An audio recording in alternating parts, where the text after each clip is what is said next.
ముఖ్యంగా మన 2 తెలుగు రాష్ట్రాల్లో మన భూముల్లో భాస్వరం, నత్రజని, పొటాషియం, ఎన్‌పీకే ఫర్టిలైజర్స్ అయినటువంటివి నిల్వలు చాలా వరకు పేరుకుపోయి ఉన్నాయి.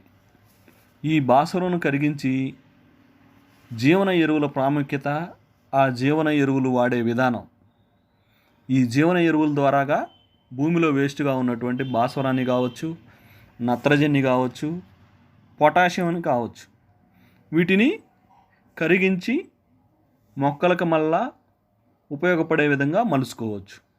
ఆ మలుచుకునే విధానంలో జీవన ఎరువుల ప్రాముఖ్యత ఎంతవరకు ఉంది, వాటిని వాడే విధానం ఏంటనేది ఈరోజు మనం తెలుసుకుందాం. ముందుగా భాస్వరం దాని గురించి తెలుసుకుందాం. మనకి పంటలకు కావాల్సిన వివిధ పోషకాల్లో భాస్వరం అనేది చాలా ముఖ్యమైనది. ఈ పోషకం వేర్లు పెంపుకి, మొక్క ఎదుగుదలకు చాలా అవసరమైంది. రైతాంగం ఈ పోషకాన్ని డిఏపి రూపంలో ఇస్తుంటారు. అలాగనే ఈ పోషకం అనేది సూపర్ ఫాస్ఫేటు 20-20, 14-35, 28, 20-20, 14-35, 28, 14-35, 14 ఇలా చాలా రకాల ఫర్టిలైజర్స్ మనం వాడుతూ ఉంటాం. ఈ అన్ని ఫర్టిలైజర్స్లో కూడాను ఈ భాస్వరం అనేది ఉంటుంది. ఈ భాస్వరం మొక్కలకి భూమిలో వేసినప్పుడు త్వరగా పెరుగుదలకు రావడానికి, ఏరు వ్యవస్థకి బాగుంటుంది. అదేవిధంగా మొక్క తీసుకున్నంతవరకు తీసుకుని మిగతాది లభ్యం కాని రూపంలోకి మారిపోతుంది.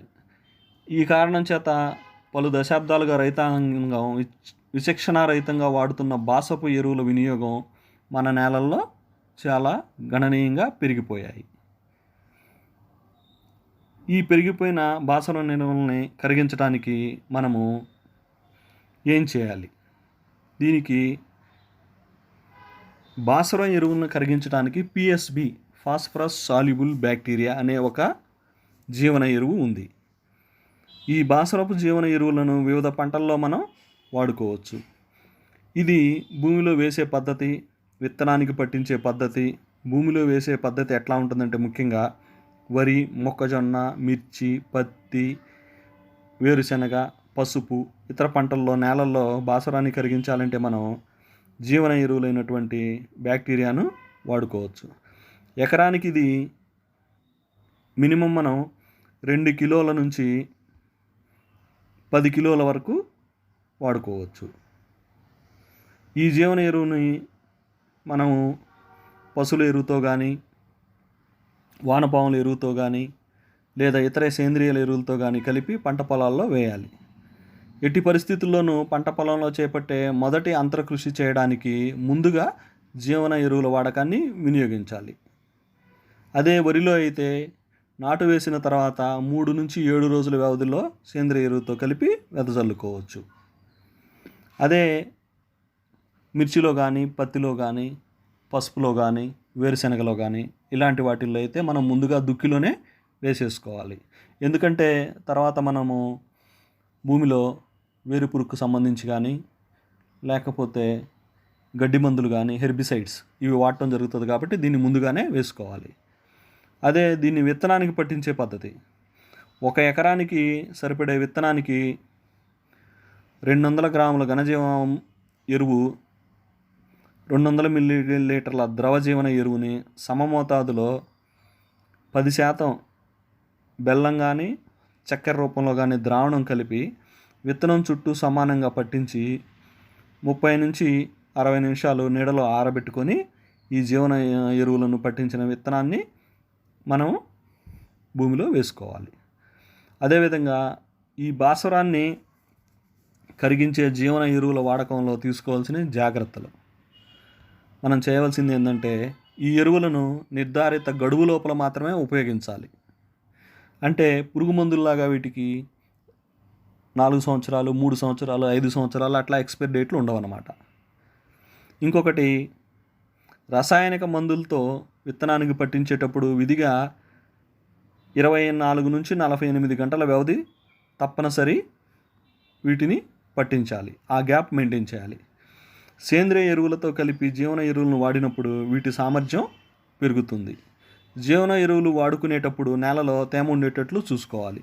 తేమ లేకపోతే ఇవన్నీ జీవన ఎరువులు కాబట్టి ఇవి చనిపోవటానికి అవకాశం ఉంటుంది.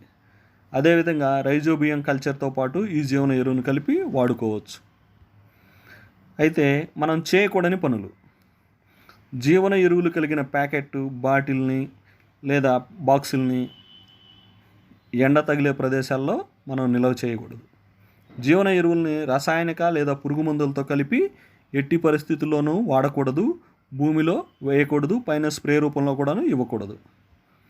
అదేవిధంగా కలుపు మందు పిచికారీ చేసిన 24 గంటల తర్వాతనే జీవన ఎరువుల్ని వాడాలి, లేదా చేయటానికి ముందైనా వాడాలి, ఇవి చేసిన 24 గంటల తర్వాత అయినా వాడుకోవాలి. అంతేగాని మనము ఇబ్బడి ముబ్బడిగా రసాయన ఎరువులు వాడి ఇవి వాడటం చేశారంటే ఇవి ఉపయోగపడవు. ఇదేం చేస్తుందంటే నేలలో లభ్యం కాని భాస్వరం రూపాన్ని కరిగించి ఉపయోగపడే రీతిలో మార్చడానికి ఈ సూక్ష్మజీవులు దోహదపడతాయి. వీటినే భాస్వరాన్ని కరిగించే జీవన ఎరువులని కూడా పిలుస్తుంటాం. ఈ భాస్వరాన్ని కరిగించే జీవన ఎరువులను వాడినప్పుడు భూమిలో నిరుపయోగంగా ఉన్న భాస్వరం లభ్యమవుతుంది.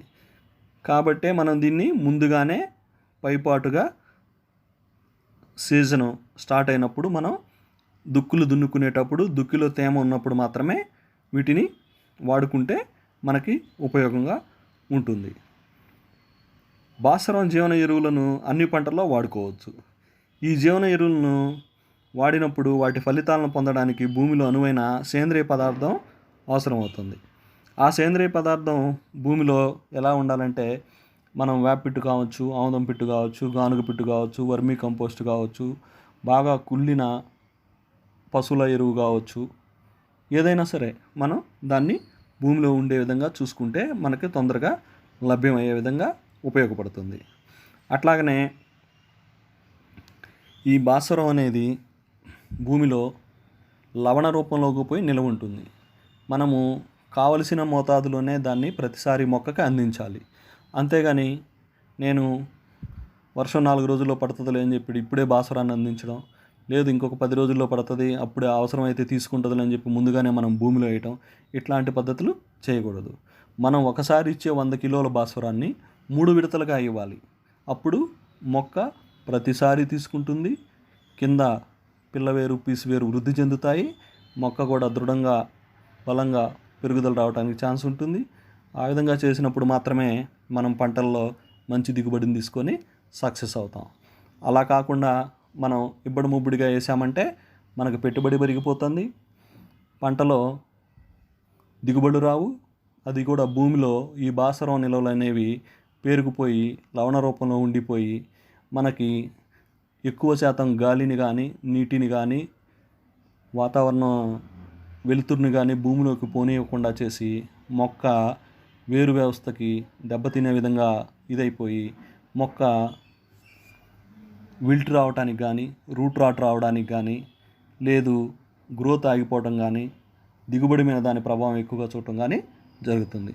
కాబట్టి మనము మొదట్లోనే వ్యవసాయ పనులు స్టార్ట్ చేసినప్పుడు మాత్రమే ముందుగా మనము ఈ భాస్వరాన్ని కలిగించేటటువంటి సూక్ష్మజీవులు ఏవైతే ఉన్నాయో జీవన ఎరువులు, ఆ జీవన ఎరువుల్ని మనం భూమిలోకి పంపించేసి తేమున్నప్పుడు వ్యవసాయం చేసుకున్నట్లయితే మనం పంట వేసి ఆ మొక్క అనేది మెయిన్ ఫీల్డ్లో మనం ప్లాంటేషన్ జరిగిన తర్వాత రూట్ ద్వారాగా తీసుకునే టయానికి ఈ భాస్వరం నిల్వలు అనేవి కరిగి మన మొక్కకు అందుబాటులోకి వస్తాయి. కాబట్టి మనం ఆశించిన స్థాయిలో దిగుబడులు సాధించడానికి అవకాశం ఉంటుంది.